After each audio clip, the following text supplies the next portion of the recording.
उदयपुर के एकलिंगनाथ महादेव को मेवाड़ के महाराणा के रूप में पूजा जाता है और मेवाड़ के महाराणा खुद को एकलिंग जी का दीवान मानकर राज कार्य संपन्न करते हैं। ऐसा आज से नहीं बल्कि 1500 वर्ष पहले से होता आया है। शिवरात्रि के इस पावन पर्व पर आइए आपको बताते हैं मेवाड़ के एकलिंगनाथ का पूरा इतिहास। नागदा गांव के समीप बप्पा रावल गाय चराने जाया करते थे। कहा जाता है कि उस दौरान बप्पा रावल की एक गाय कैलाशपुरी गांव में स्थित एक शिवलिंग पर जाकर अपने स्तन से दूध चढ़ाया करती थी।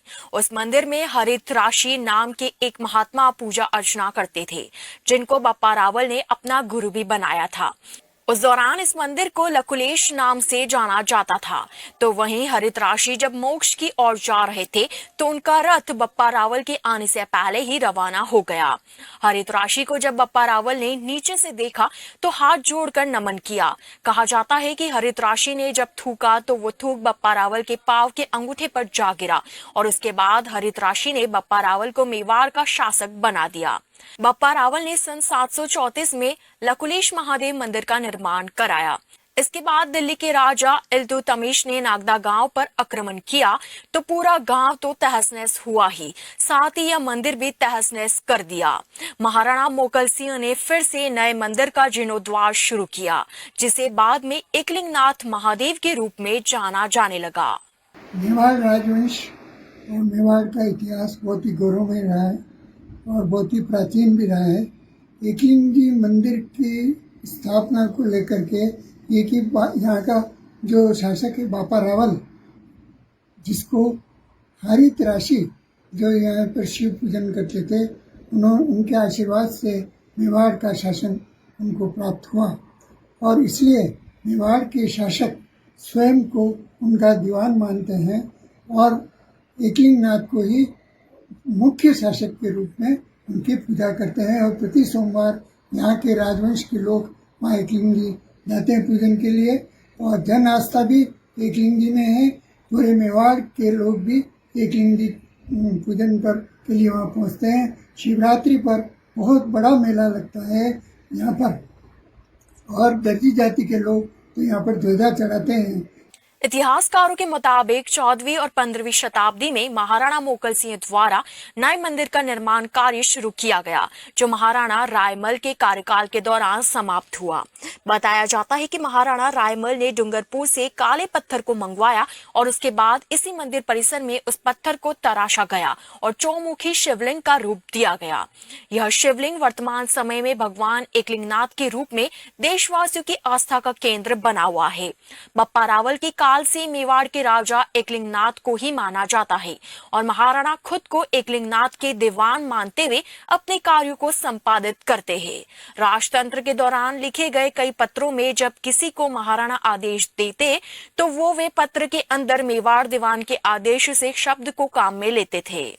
लड़ाई लड़ने के दौरान भी अगर जय घोष करना हो तो मेवाड़ में जय एकलिंगनाथ के जयकारे लगाए जाते रहे हैं। आज भी पूर्व राजघराने के सदस्य एकलिंगनाथ के दीवान के रूप में यहाँ पूजा अर्चना करने पहुँचते हैं। शिवरात्रि के अवसर पर लोग यहाँ तक कि पद यात्रा कर अपनी वहाँ पर अपनी आस्था बतलाते हैं और बड़ी संख्या में मेला बढ़ता है।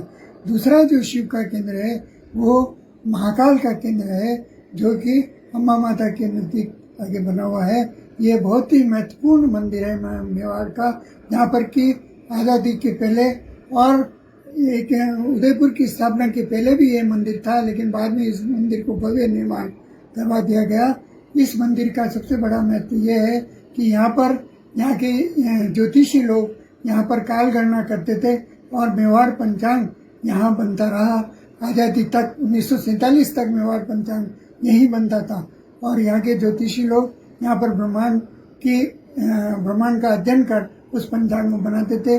और अभी वर्तमान में जो फतेह सागर में सोलर ऑब्जेक्टिव बनी है, ये उसका बड़ा प्रमाण है कि हमारे यहाँ पर ज्योतिष विद्या कितनी बड़ी थी, कितने बड़े योगी लोग थे जिन्होंने इस महाकाल का चयन किया इस पंचांग और ब्रह्मांड के अध्ययन के लिए। अपनी मनोकामना के लिए हजारों भक्त रोजाना एकलिंगनाथ के दर पर आते हैं और उनके दर्शन कर अपने आप को धन्य महसूस करते हैं। न सिर्फ पूरे मेवाड़ से बल्कि पूरे देश भर से आए पर्यटक और श्रद्धालु यहां दर्शन करने पहुंचते हैं और भगवान एकलिंगनाथ के सामने अपना शीश झुकाते हैं।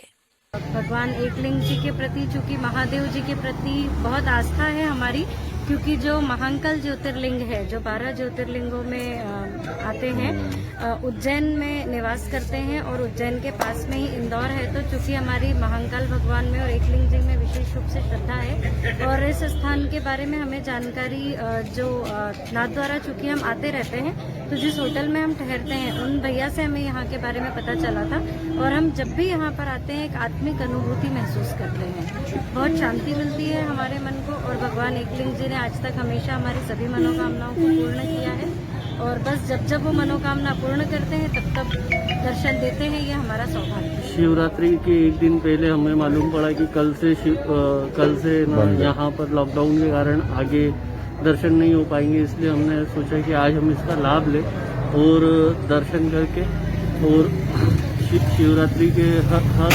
शिवरात्रि में हम शिव जी की अर्चना करते हैं, लेकिन इस बार हमको सौभाग्य नहीं मिलेगा, इसलिए हम एक दिन पहले आके ये लाभ पुण्य हमने लेने। मेवाड़ के आराध्य देव एकलिंगनाथ की महिमा अब इतनी फैल चुकी है कि देश और दुनिया के लोग न सिर्फ इस मंदिर में भगवान का आशीर्वाद लेने पहुंचते हैं, बल्कि मंदिर की पुरानी कारीगरी को देखकर भी आश्चर्यचकित होते हैं।